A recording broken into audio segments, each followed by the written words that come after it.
Bismillahirrahmanirrahim. Assalamualaikum warahmatullahi wabarakatuh. Alhamdulillah wassalatu wassalamu ala Rasulillah wa ala alihi wa sahbihi wa man walah wa la hawla wa la quwwata illa billahi amma ba'd. Fa ikhwani fid din wa akhwati fillah kaum muslimin wal muslimat jamaah salat zuhur yang saya cintai dan saya muliakan, rahimanillah wa iyyakum. Semoga Allah Subhanahu wa taala senantiasa mencurahkan rahmatnya kepada kita sekalian. Di bulan Ramadan yang penuh berkah ini, Allah Subhanahu wa taala menetapkan ada satu malam yang sangat istimewa yang disebut dengan Lailatul Qadar.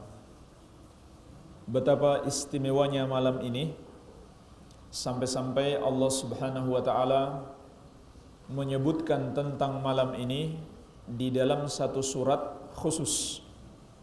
Satu surat khusus hanya berbicara tentang malam ini, yaitu surat Al-Qadar.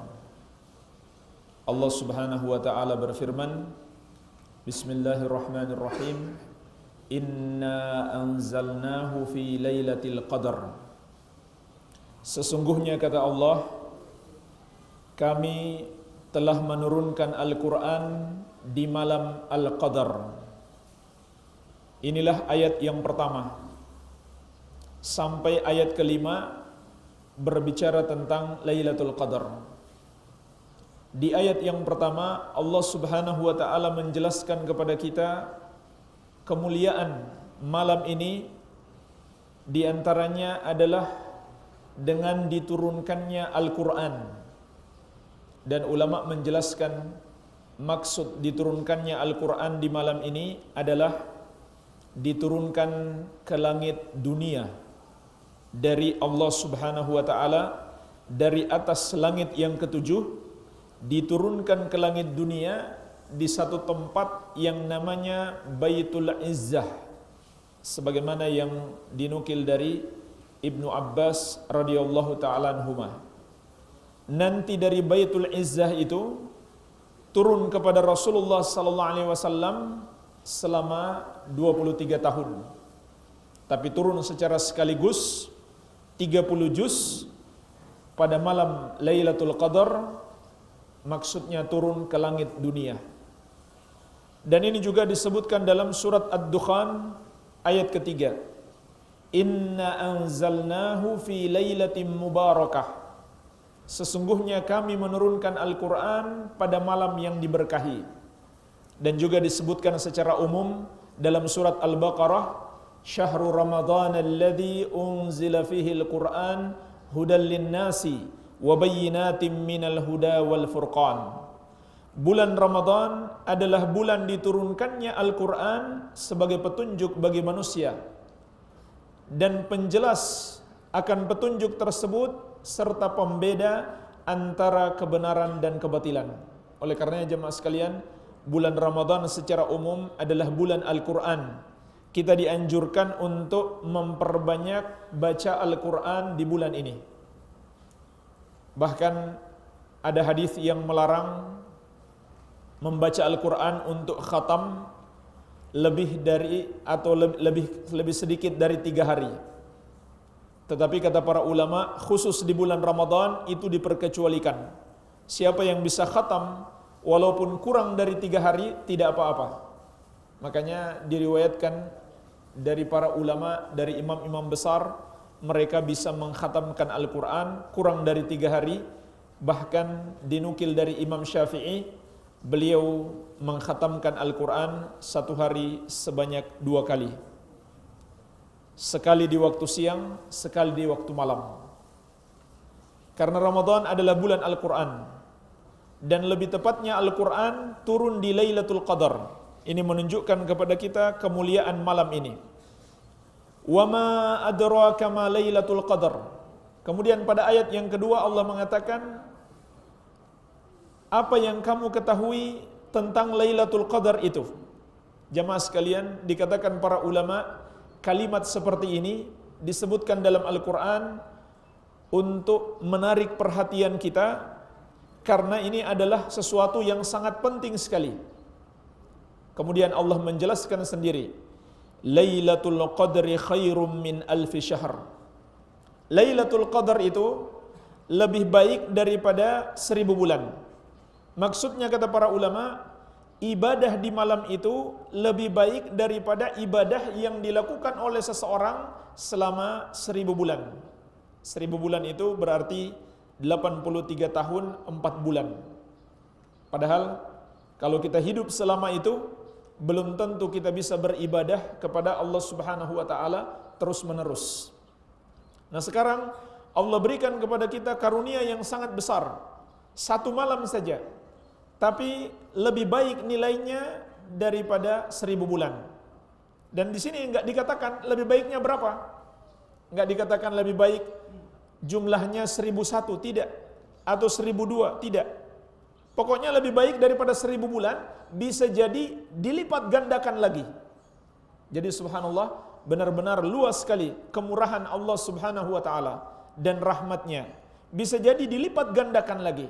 Oleh karena itu, tidak sepatutnya untuk kita tidak memanfaatkan peluang yang besar ini.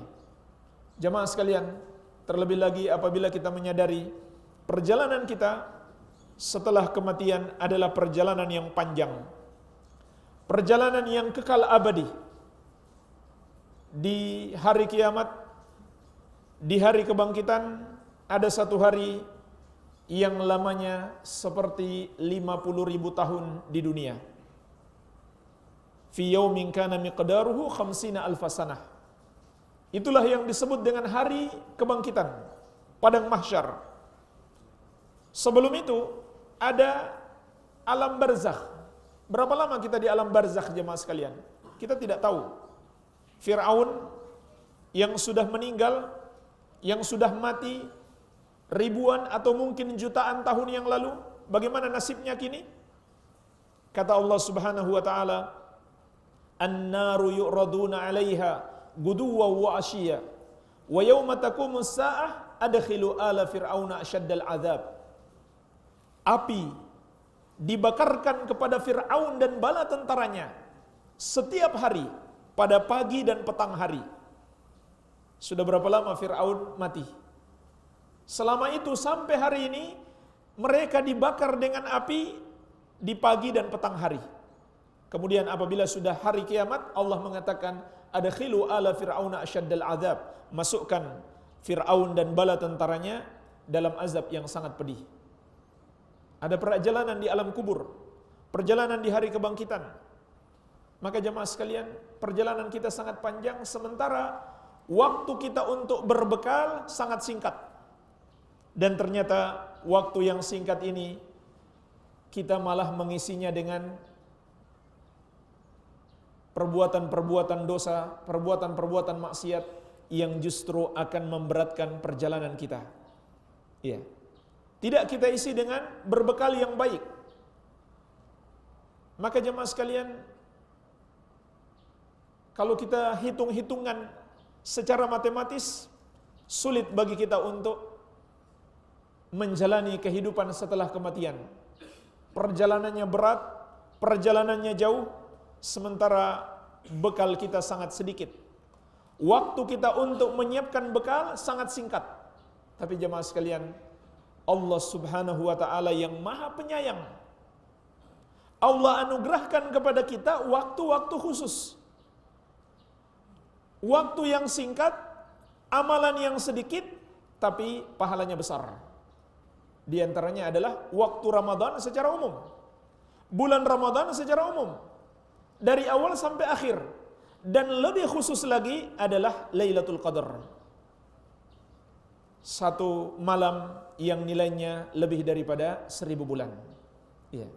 Jadi jemaah sekalian, ini adalah karunia dari Allah Subhanahu wa taala, sepatutnya kita manfaatkan dengan baik dengan memperbanyak ibadah.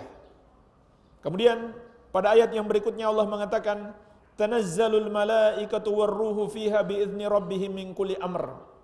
Para malaikat dan ruh, yaitu malaikat Jibril, turun pada malam tersebut dengan izin Rabb mereka untuk mengatur segala urusan.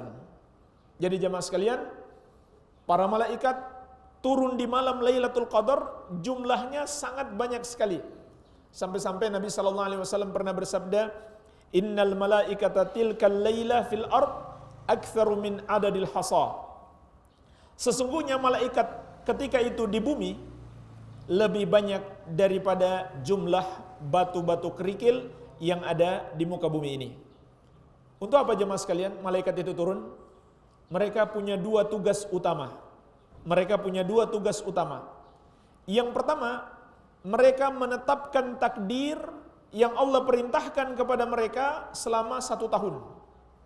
Jadi takdir 1 tahun, mulai dari tahun ini sampai tahun depan, ditetapkan di malam Lailatul Qadar. Ini yang dimaksud dengan bi'izni rabbihim min kulli amr. Mereka turun dengan izin Rabb mereka untuk mengatur segala urusan. Maksudnya menetapkan takdir selama 1 tahun. Sebagaimana juga disebutkan dalam surat Ad-Dukhan ayat keempat. Fiha yufraku kullu amrin hakim. Pada malam tersebut ditetapkan segala ketetapan Allah yang penuh dengan hikmah. Dan inilah catatan takdir yang bisa dirubah dengan doa. Catatan takdir yang ada di tangan malaikat. Karena catatan takdir itu ada macam-macam. Adapun yang telah Allah catat di Al-Lauhul Mahfuz yang disebutkan dalam hadis riwayat Muslim, sudah dicatat 50.000 tahun sebelum langit dan bumi diciptakan, itu enggak bisa berubah-ubah lagi. Yang maksudnya bisa berubah dengan doa adalah catatan yang ada di tangan malaikat. Ya. Dan catatan di tangan malaikat itu ada 2. Yang pertama di takdir catatan tahunan yang ditetapkan pada malam Lailatul Qadar. Yang kedua, catatan malaikat untuk seorang anak sebelum dia dilahirkan, 4 bulan di kandung ibunya, ditiupkan ruh, kemudian ditetapkan catatan takdirnya yang dibawa oleh para malaikat. Ini yang pertama yang dilakukan malaikat, menetapkan urusan selama 1 tahun, ditetapkan di malam itu. Kemudian yang kedua, apa yang mereka lakukan jamaah sekalian? Mereka mendoakan orang-orang yang beribadah di malam tersebut. Inilah tugas utama malaikat di malam Lailatul Qadar. Mereka mendoakan kepada Allah Subhanahu wa taala orang-orang yang berdoa di malam itu, atau orang-orang yang beribadah di malam itu. Mereka terus berdoa sampai terbit fajar. Sehingga pada ayat yang berikutnya Allah menegaskan, salamun hiya hatta matla'il fajar. Malam itu penuh dengan keselamatan sampai terbit fajar. Inilah jemaah sekalian 5 ayat dalam satu surat secara khusus menjelaskan tentang 1 malam saja, Lailatul Qadar. Menunjukkan kepada kita betapa besarnya kemuliaan malam ini, betapa Allah memuliakan dan mengagungkan malam ini. Sudah sepatutnya kita sebagai hamba juga memuliakan apa yang Allah muliakan. Kemudian jemaah sekalian, kapan Lailatul Qadar itu? Kapan Lailatul Qadar? Dalam hadis Bukhari dan Muslim dari Ummul Mukminin Aisyah radhiyallahu anha, Rasulullah sallallahu alaihi wasallam bersabda, "Taharrau Lailatul Qadri fil ashril awakhir min Ramadan." Carilah Lailatul Qadar itu di 10 hari atau 10 malam terakhir bulan Ramadan. Jadi Lailatul Qadar itu terletak di salah satu malam di 10 malam terakhir Ramadan. Kapan tepatnya jemaah sekalian? Kita nggak bisa pastikan. Di masa Rasulullah SAW pernah terjadi hampir di semua malam ini berpindah-pindah. Jadi setiap tahun berganti-ganti. Nggak ada yang tahu kapan pastinya. Apa hikmahnya jemaah sekalian? Nggak ada yang tahu, nggak ada yang bisa memastikan kapan pastinya. Hikmahnya adalah agar kita jangan hanya memilih-milih, jangan hanya mengira-ngira ini Lailatul Qadar, saya lebih semangat ibadah. Kalau bukan Lailatul Qadar, saya tidak semangat ibadah. Tetapi hendaklah 10 hari terakhir full kita berusaha untuk bersemangat ibadah.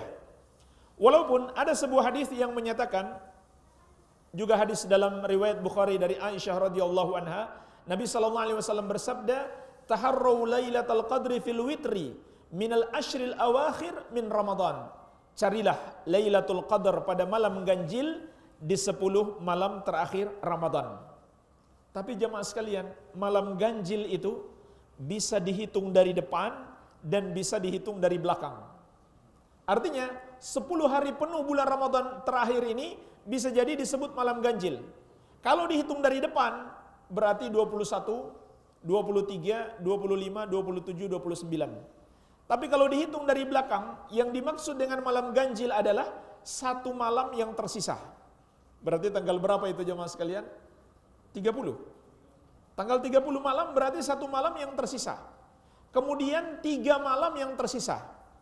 Berarti tanggal 28. 28, 29, 30. Ini 3 malam yang tersisa.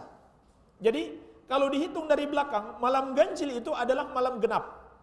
Kalau bulan 30 hari. Tapi kalau bulan 29 berarti dihitung dari depan dan dari belakang sama, tetap ganjil. Hanya saja untuk menentukan bulan Islam, kita nggak mungkin tahu bulan ini 29 atau 30 kecuali pada tanggal 29 nanti. Ya. Makanya salah besar kalau menghitung bulan sudah jauh-jauh hari orang sudah bisa tahu, itu nggak mungkin, mustahil. Ya, kecuali dia menggunakan cara yang salah, yaitu yang disebut dengan ilmu hisab atau ilmu nujum. Itu tidak dicontohkan oleh Rasulullah sallallahu alaihi wasallam.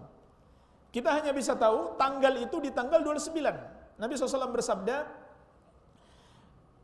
"Sumu li ru'yatihi wa aftiru li ru'yatihi, fa in gumma 'alaikum fa akmilul iddata 30." Berpuasalah kalau kalian sudah melihat bulan, berbukalah maksudnya berhari rayalah kalau kalian sudah melihat bulan.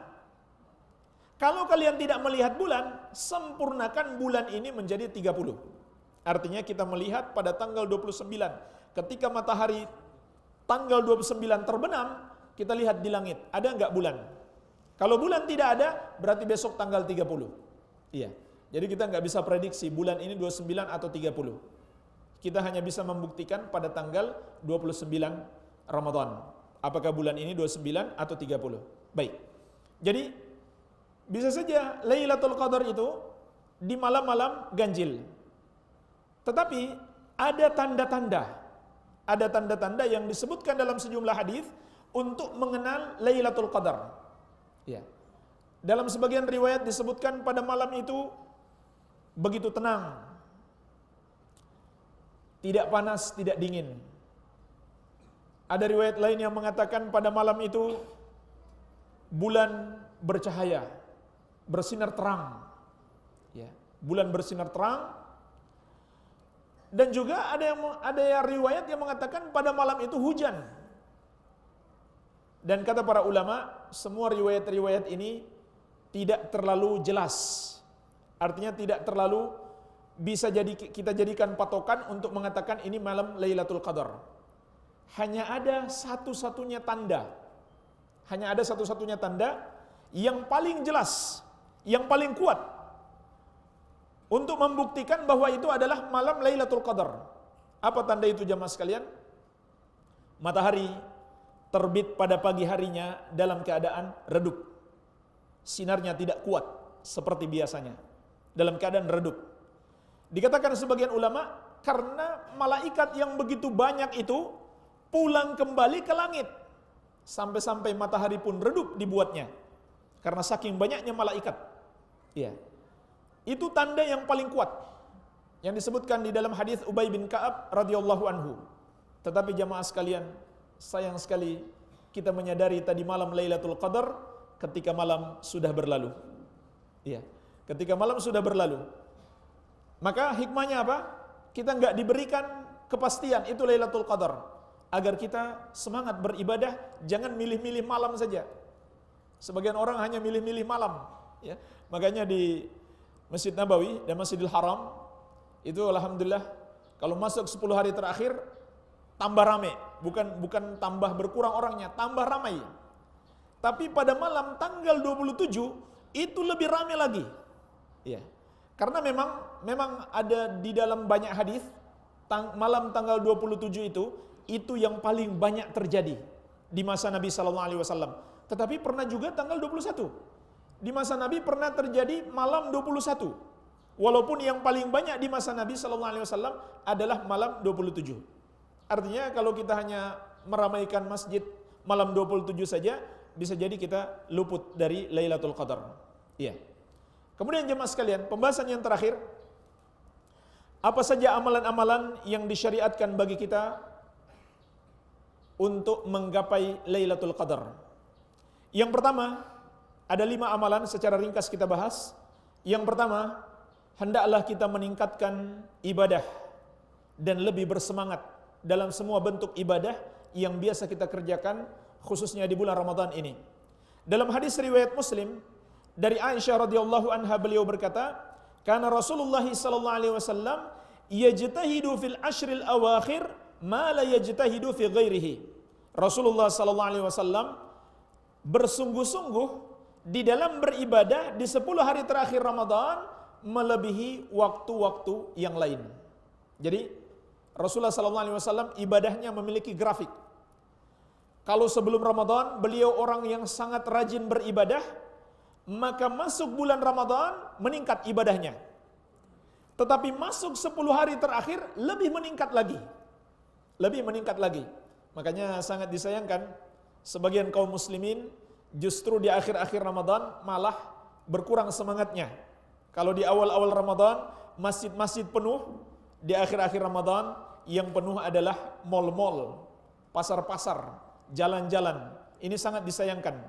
Justru 10 hari terakhir Ramadan itulah yang paling afdal, melebihi 20 hari sebelumnya.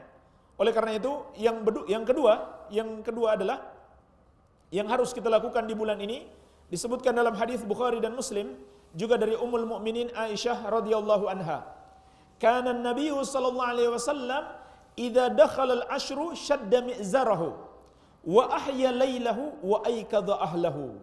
Rasulullah sallallahu alaihi wasallam apabila masuk 10 hari terakhir Ramadan, beliau melakukan 3 hal.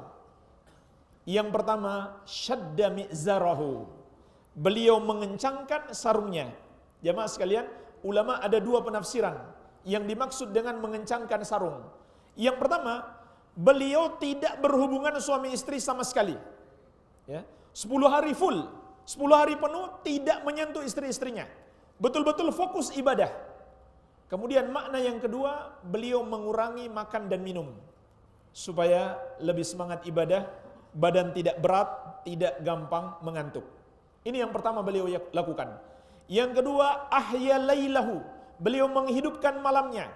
Dikatakan para ulama, maksud menghidupkan malam, beliau lebih banyak beribadah di waktu malam, semalam suntuk tidak tidur, atau bisa juga beliau hanya tidur sedikit. Itu 10 hari terakhir Ramadan. Beliau hanya tidur sedikit atau bahkan tidak tidur sama sekali. Kemudian yang ketiga, wa aykadha ahlahu, dan beliau membangunkan keluarganya untuk ikut beribadah. Ini 3 hal yang dilakukan Nabi sallallahu alaihi wasallam setiap malam kalau sudah masuk 10 malam terakhir. Kemudian yang ketiga jemaah sekalian, ibadah yang perlu kita lakukan di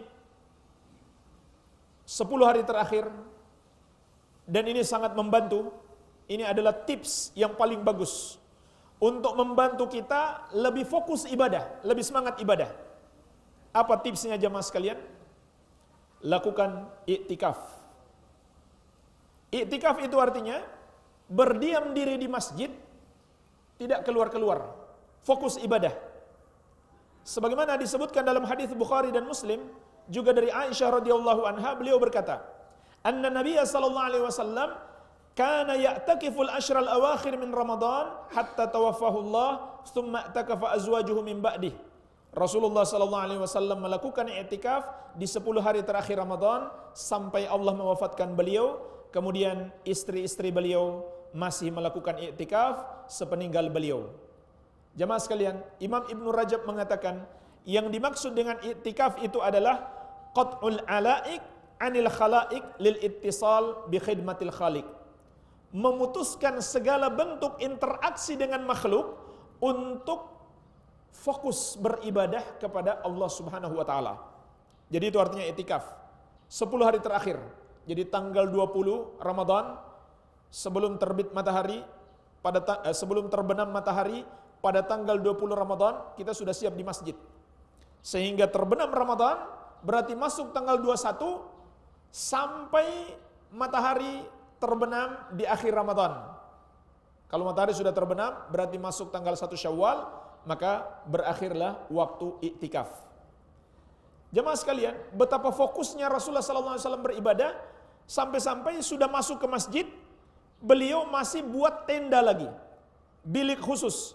Jadi sudah di dalam masjid, masuk lagi ke dalam bilik khusus, semacam tenda. Kemudian beliau berdiam diri di situ, banyak berzikir, membaca Al-Quran, beribadah kepada Allah, sehingga interaksi dengan jamaah yang lain berkurang. Iya. Karena itu tujuan iktikaf, fokus ibadah.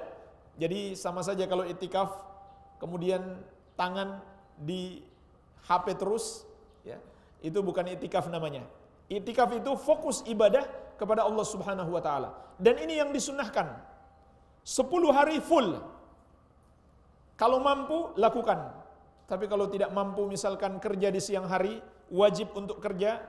Kalau enggak datang bisa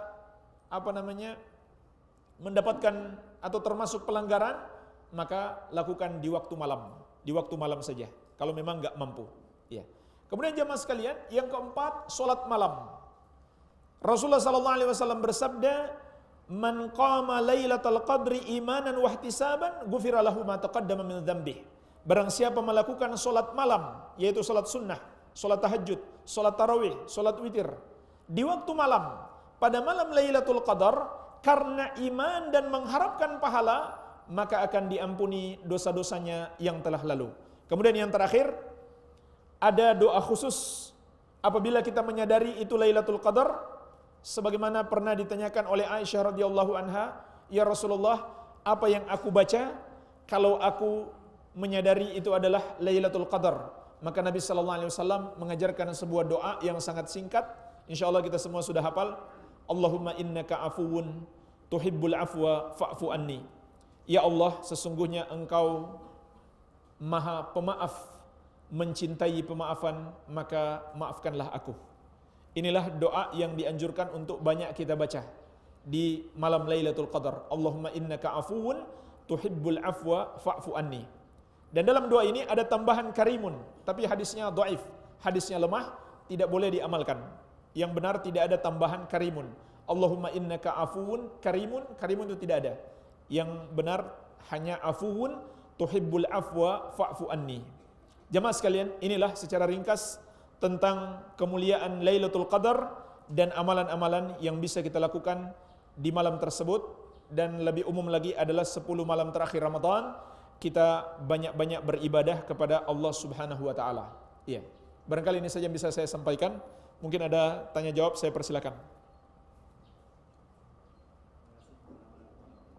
Waalaikumsalam.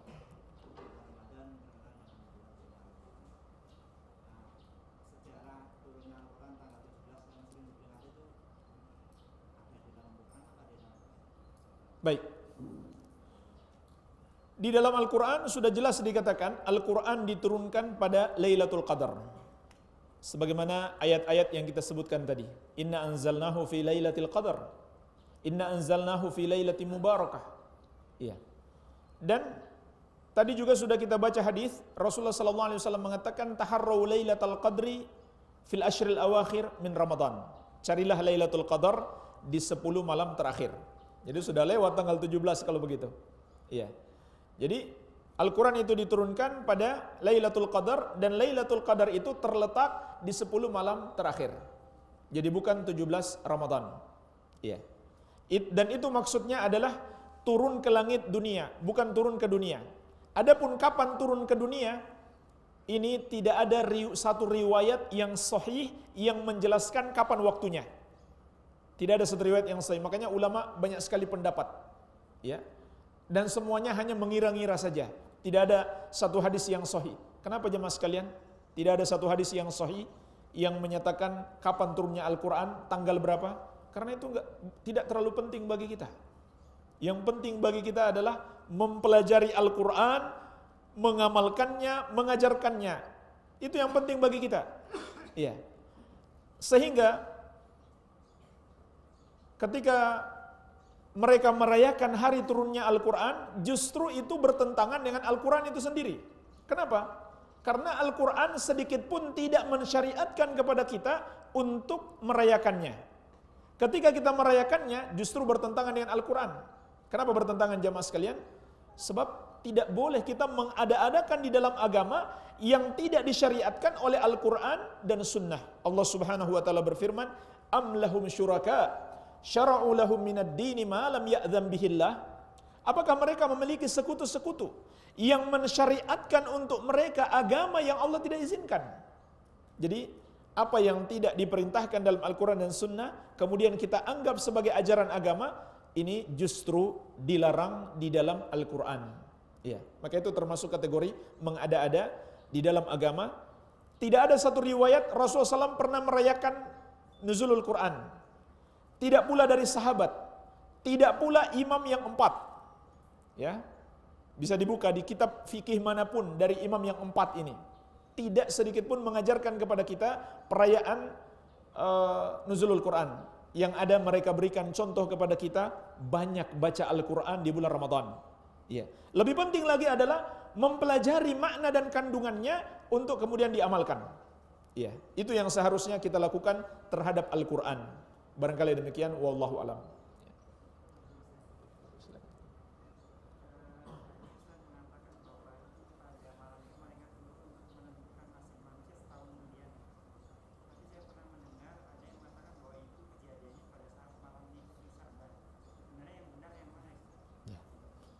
Yang benar adalah yang berdasarkan Al-Quran dan Sunnah.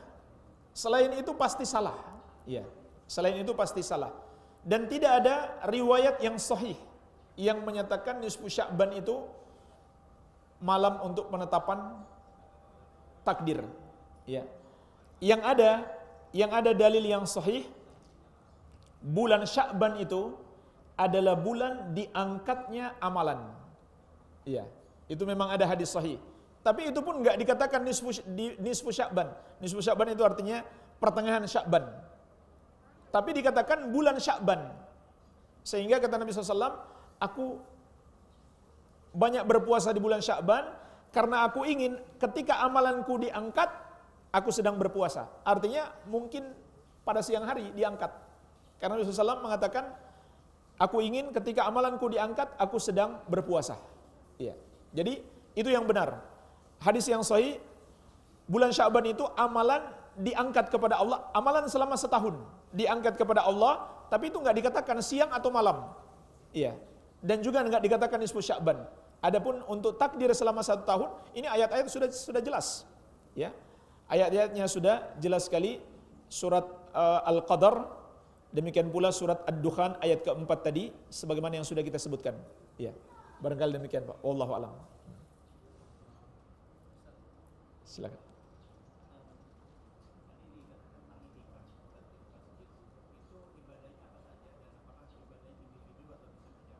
Baik.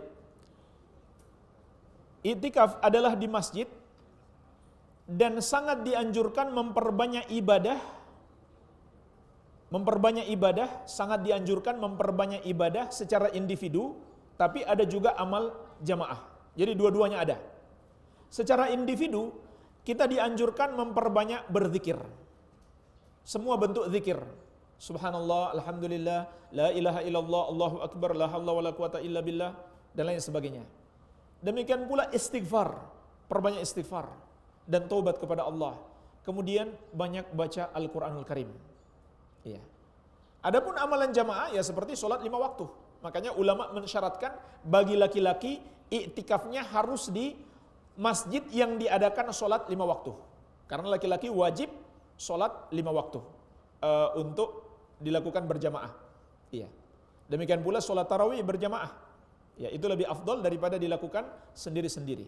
Ya, jadi lakukan semua ibadah yang disyariatkan.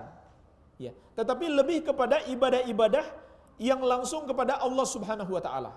Ya, seperti berzikir dan salat, baca Al-Qur'an dan lain-lain. Jadi itu yang diperbanyak. Jadi ada amalan pribadi dan ada amalan berjamaah. Ya. Tapi lebih banyak pribadi. Lebih banyak pribadi. Makanya Rasulullah sallallahu alaihi wasallam sampai punya kemah. Ya. Sampai punya kemah khusus, beliau masuk ke dalam kemah tersebut. Itu menunjukkan lebih banyak amalan pribadi yang beliau lakukan. Sampai-sampai kata para ulama, tidak dianjurkan memperbanyak majelis taklim. Kalau mau ada majelis taklim paling banyak 2 kali sehari. Jangan lebih daripada itu. Iya. Karena dianjurkan untuk lebih banyak ibadah secara pribadi. Karena di dalam ibadah pribadi itu juga kita dianjurkan untuk memperbanyak, mengoreksi diri kita, mengoreksi hati kita, mengingat dosa-dosa kita. Nah itu sulit kalau dilakukan bersama-sama. Iya. Barangkali demikian, wallahu alam. Silakan.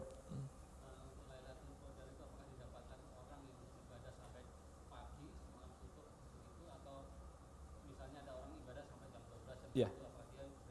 Baik. Ini pertanyaan penting sekali. Siapa yang mendapatkan Lailatul Qadar? Jawabannya, semua orang yang beribadah di malam itu dia mendapatkan Lailatul Qadar. Hanya saja besar pahalanya sesuai dengan besar ibadah.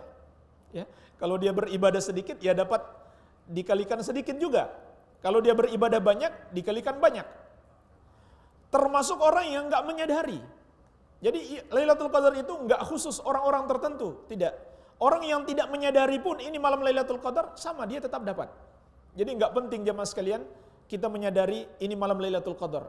Bukan enggak penting, enggak terlalu penting. Yang terpenting adalah semangat ibadah, memperbanyak ibadah. Itu yang paling penting. Makanya Rasulullah SAW mengajarkan kepada kita 10 hari penuh. Beliau enggak pilih-pilih malam saja. Ya, kalau kita pilih-pilih malam, maka andai malam Lailatul Qadar itu 21, setelahnya kita sudah enggak semangat lagi ibadah. Kalau Nabi SAW menunjukkan kepada kita enggak seperti itu. 10 malam penuh beliau semangat beribadah tanpa membeda-bedakan ini Lailatul Qadar dan bukan. Jadi yang mendapatkan pahala Lailatul Qadar siapa saja. Termasuk ibu-ibu yang mungkin enggak bisa itikaf, beribadah di rumah juga dapat. Juga dapat. Iya. Jadi semuanya dapat. Hanya saja yang itikaf di masjid dibanding yang tidak itikaf, tentu yang itikaf lebih besar lagi pahalanya. Lebih banyak dilipat gandakan. Iya. Yang menyadari itu Lailatul Qadar, yang tidak menyadari sama-sama dapat. Insyaallah taala. Alhamdulillah, mungkin sudah habis waktu ya. Ya. Ini saja yang bisa saya sampaikan, semoga ada manfaatnya, lebih dan kurangnya. Baik, terakhir mungkin. Silakan, Pak.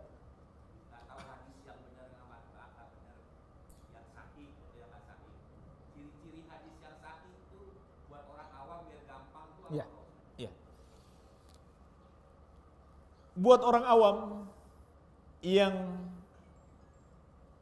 belum sempat belajar ilmu hadis atau mungkin paling parahnya yang malas belajar, ya, maka tidak ada cara lain kecuali mengikuti ulama ahli hadis. Sebagaimana firman Allah, fas'alu ahla dzikri in kuntum la ta'lamun. Bertanyalah kepada ulama kalau kamu tidak mengetahui. Iya. Kalau kamu tidak mengetahui, bertanyalah kepada ulama. Iya. Jadi itu caranya. Bertanya kepada orang yang paham hadis, yang paham ilmu hadis, ya. Oleh karena itu, tetap juga harus berusaha mencari tahu siapa yang sebenarnya ulama. Karena tidak sedikit juga orang yang dianggap ulama, padahal dia nggak tahu apa-apa sebenarnya. Atau sedikit dia tahu, cuma kebetulan kemana-mana pakai sorban, atau kemana-mana pakai baju gamis, sudah dianggap ulama. Ini yang jadi masalah juga. Ya. Jadi tetap saja harus berusaha untuk mengetahui siapa itu ulama ahli hadis. Ya. Jadi masih ada usaha untuk belajar, walaupun sedikit, agar kita bisa mengenal ini yang betul-betul ulama, mana yang bukan. Ya, karena tidak sedikit yang dianggap ulama, tapi sebenarnya banyak justru menyesatkan umat. Ya, ini enggak sedikit, banyak sekali. Nah, mungkin saya sebut salah seorang imam besar, salah seorang ulama ahli hadis di abad ini, yang banyak dijadikan rujukan oleh para ulama yang lainnya dan para penuntut ilmu agama, yaitu Syekh Muhammad Nasiruddin Al-Albani rahimahullahu taala. Ini imam besar ahli hadis di abad ini. Ya, sulit kita mencari yang seperti beliau di abad ini. Dan beliau punya banyak buku hadis. Kutubus Sittah.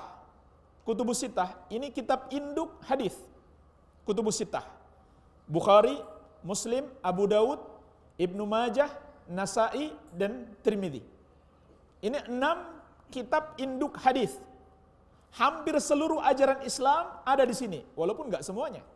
Tapi hampir seluruhnya ada di sini. Nah, Syekh Al-Albani rahimahullah, beliau punya buku terkait dengan 6 kitab ini.